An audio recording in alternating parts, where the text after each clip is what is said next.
Nuremberg declared the Waffen-SS a criminal organisation. The men behind some of the worst massacres in human history, branded guilty by association. But by the 1960s, tens of thousands of those same men were quietly collecting West German state pensions on the same terms as regular soldiers. Because what happened to the Waffen-SS after 1945 is not the story of punishment most people assume.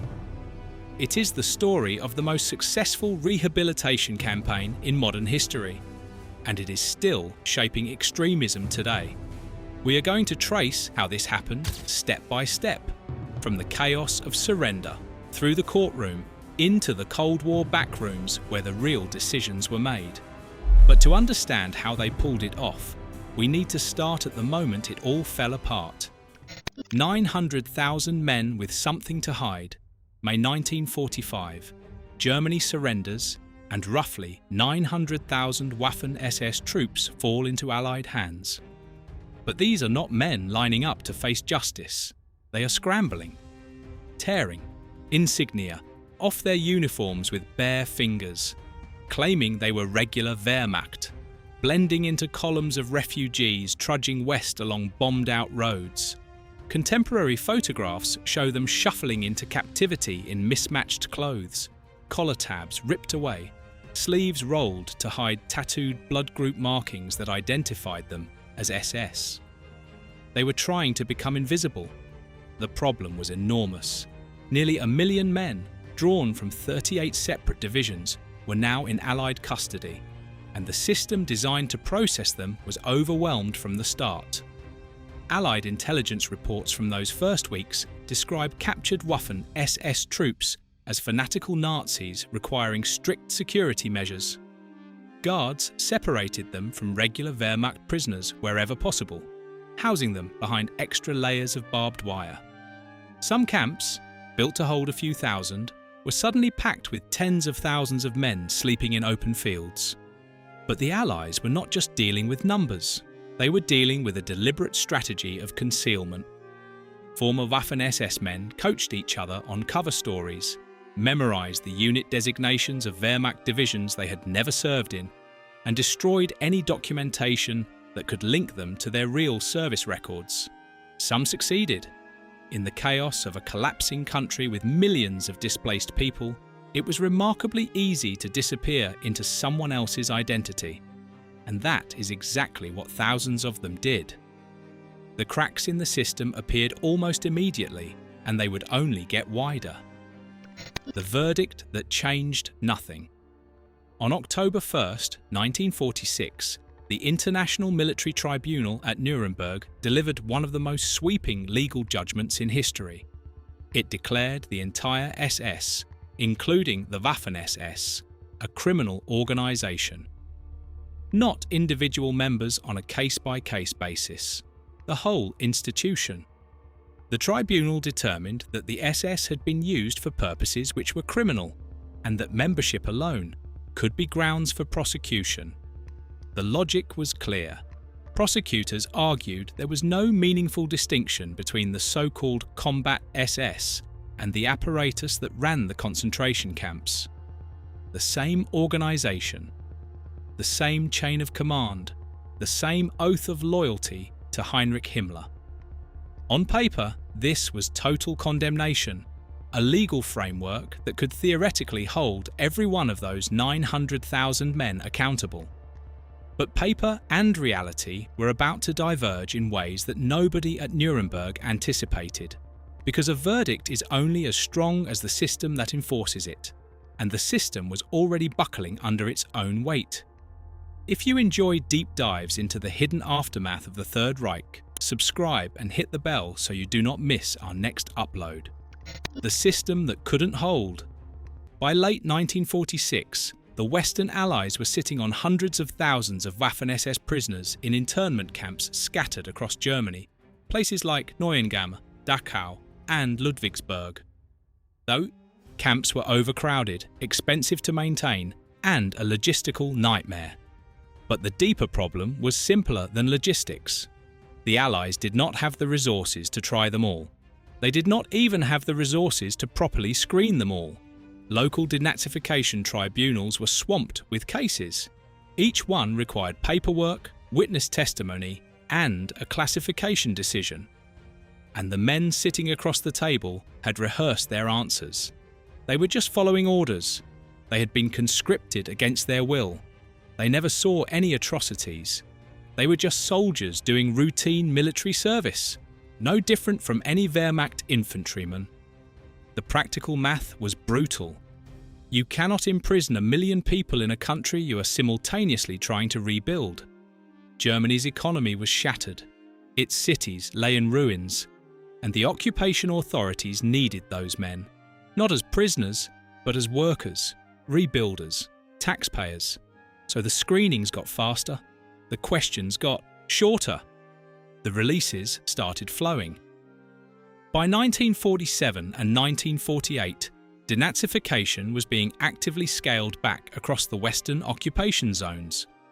Most rank-and-file Waffen-SS men walked out of internment within months, not years, and quietly disappeared into civilian life. They became bakers, teachers, factory workers, and insurance salesmen. The criminal organisation branded at Nuremberg was dissolving back into the fabric of ordinary German society, one release form at a time: the men who went east. But if you surrendered to the east instead of the west, you got a very different calculation. The Soviet Union had no interest in rehabilitation. It had lost more than 20 million citizens to the German invasion, and its appetite for mercy was exactly zero. Captured Waffen-SS members who fell into Soviet hands faced special tribunals, brief proceedings conducted in Russian, often without translators, where sentences were handed down in minutes. Brutal interrogations took place in freezing barracks across eastern Germany and Poland. Those convicted, and most were, received sentences to the Gulag network, mining in the Urals, forestry in Siberia, construction labour in conditions designed to extract every last ounce of usefulness before the body gave out. Thousands died in custody. The survivors who eventually returned to Germany carried stories of systematic dehumanisation, starvation rations, forced marches through sub-zero temperatures, and labour quotas that no human body could sustain indefinitely.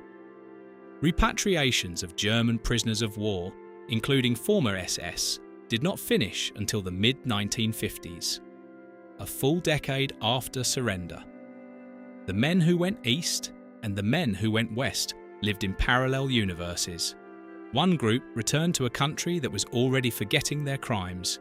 The other returned broken, a decade late, to a country that had moved on without them. That split between Western leniency and Eastern brutality would shape the mythology that came next. The Ratlines. Meanwhile, some did not wait around for either version of justice. While hundreds of thousands sat in camps or laboured in Siberia, a quieter drama played out across the Mediterranean.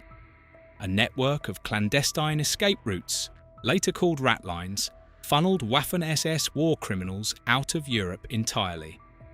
The routes ran through Austria, into northern Italy, and then onward by ship to South America and the Middle East. The men who used them were not ordinary foot soldiers. These were officers and operatives implicated in specific massacres, men who knew that a screening tribunal would not simply wave them through. They needed to vanish completely, and they had help. Sympathetic clergy in Rome and other cities provided forged identity documents and safe houses. Former intelligence contacts arranged passage through ports where customs officials could be bribed or bypassed. Red Cross travel documents, designed to help displaced persons, were repurposed to give war criminals new identities and new destinations. Argentina, Brazil, Syria, Egypt, the destinations varied, but the mechanism was the same. A man walked in under one name and walked out under another, leaving his past somewhere in a filing cabinet that no one was checking. Some of these fugitives did not simply retire into obscurity. A number became military advisors and trainers for foreign governments, exporting not just tactical knowledge, but elements of the ideological worldview they had carried since their SS training. The full scope of these networks is still only partially documented, which means there are almost certainly stories buried in the archives that have never been told. But the Ratlines, dramatic as they were, affected only a small fraction of former Waffen-SS members. The real transformation happened to the men who stayed, because the Cold War was about to change the rules entirely. The Cold War reversal. By the late 1940s, the geopolitical landscape had shifted so dramatically that the Allies were no longer asking the same questions. The Soviet Union had gone from wartime partner to existential threat. West Germany sat directly on the front line of this new confrontation, and it needed an army. NATO needed experienced soldiers. West Germany needed to rearm. And suddenly, the question was not, what did you do during the war, but can you fight the Soviets? Former Waffen-SS officers, men with extensive combat experience on the Eastern Front, were exactly the kind of soldiers the new West German military needed. Several post-war Bundeswehr officers turned out to have Waffen-SS backgrounds.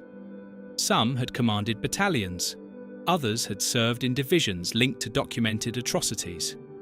But in the climate of the early Cold War, these details were treated as inconvenient rather than disqualifying. Chancellor Konrad Adenauer's government, under domestic pressure from veterans groups and driven by sheer manpower needs, began extending olive branches. Throughout the 1950s and 1960s, West German legislation gradually granted pension rights to former Waffen-SS members, especially those who could claim they had been conscripted late in the war. By the mid-1960s, tens of thousands of men who had served in an organisation declared criminal at Nuremberg were receiving regular state pensions, calculated on the same terms as any other military veteran. The criminal organisation was being financially rehabilitated by the very state that Nuremberg had helped create. And that rehabilitation did not happen by accident. It had advocates, and they were organised. The lobby that rewrote history. Emboldened by this political shift, Waffen-SS veterans built something remarkable, a public lobbying organisation. It was called HIAG, short for Hilfsgemeinschaft auf Gegenseitigkeit der Angehörigen der ehemaligen Waffen-SS, or Mutual Aid Association of former Waffen-SS members. Its leaders were former generals Paul Hauser and Kurt Meyer, men who had commanded divisions in combat and now commanded a political campaign to rewrite history. In 1953, Hauser published a book describing the Waffen-SS as a soldierly elite formation of the German army, no different from any other military branch. HIAG held public events and reunions. It published glossy magazines filled with battlefield photographs and veteran testimonials. It lobbied Parliament directly for pensions, recognition, and the removal of legal disabilities still attached to former members. The core argument was simple and effective. The Waffen-SS was a purely military force with no connection to the Holocaust or the concentration camp system. They were soldiers, not criminals. They fought for their country, not for ideology. This narrative was historically false. Extensive research has documented Waffen-SS participation in anti-partisan warfare that targeted civilians, in massacres across occupied Europe, and in guarding the perimeters of extermination sites. The line between combat SS and criminal SS that HIAG worked so hard to draw simply did not exist in practice. But the myth took hold anyway. For decades, popular military history books repeated the clean Waffen-SS narrative without serious challenge. It took a generation of journalists and historians working through the 1960s, 70s and 80s to begin dismantling it, uncovering unit-level records that connected specific Waffen-SS divisions to specific atrocities. Even then, some high-profile former members maintained public careers until investigative reporters exposed their pasts, triggering scandals that reopened wounds the lobby had tried to seal shut. HIAG had built a myth durable enough to survive decades of counter-evidence, and elements of that myth are still circulating today. The same uniform, different fates. The story gets stranger when you look beyond Germany's borders. The Waffen-SS was never a purely German force. It recruited heavily from occupied and even neutral countries. Belgium, the Netherlands, Norway, Denmark, France and the Baltic states all contributed volunteers. Some joined out of ideological conviction. Others were conscripted or coerced. By the end of the war, nearly a quarter of all Waffen-SS troops were non-German. But when these foreign volunteers returned home after the war, their fates varied wildly depending on which country they walked back into. In some nations, former SS volunteers faced execution or long prison sentences. Collaborators were publicly humiliated and stripped of civil rights. In Norway, volunteers who had joined the Waffen-SS were tried and sentenced, though many received relatively short terms. In Belgium, the issue split the country along its linguistic divide. Flemish volunteers faced different political dynamics than Walloon ones. And in several cases, political amnesties wiped slates clean within just a few years. Men who had worn the same uniform and fought in the same battles received radically different treatment based entirely on post-war politics rather than individual guilt. A Dutch volunteer might spend a decade in prison, while a man from another country who served in the same division walked free within months. The same war, the same organisation, completely different consequences. A lottery of geography and timing that had nothing to do with justice and everything to do with the political needs of the moment. The shadow that won't fade. The legacy of the Waffen-SS is not sealed in the past.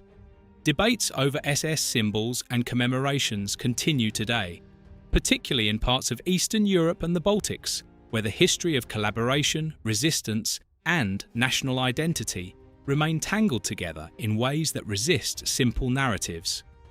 Annual marches honouring Waffen-SS veterans in some Baltic states draw international condemnation alongside domestic support, reflecting a collision between local memory and universal moral standards. Far-right groups across Europe and beyond still invoke Waffen-SS imagery and mythology, drawing directly from the narrative that HIAG spent decades constructing, the idea of the elite, a political warrior, fighting for nation rather than ideology, remains a powerful recruiting tool for extremist movements that know exactly where the myth came from and how useful it remains. But the post-war treatment of these men also set a precedent that resonates far beyond the Second World War. How do you handle the foot soldiers of a criminal organisation? Not the leaders who gave the orders, the rank and file who say they did not know, did not choose, did not pull the trigger. That question was never fully answered in 1945. The Allies tried, ran out of resources, and ultimately chose pragmatism over comprehensive accountability. And we are still living with the consequences of that choice. Every time a society faces the question of how far down the chain of command guilt should reach.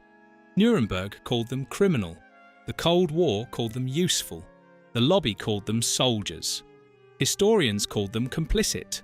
Nearly 1 million men, and 80 years later, we still cannot agree on what to call them. That tension between justice and pragmatism, memory and mythology, is the real aftermath of the Waffen-SS. It did not end in 1945. It might not be over yet. Thanks for watching History Hangover. If you found this video insightful, check out our other deep dives into the hidden aftermath of World War II and the people who shaped it. Like this video, subscribe, and hit the bell so you do not miss our next upload.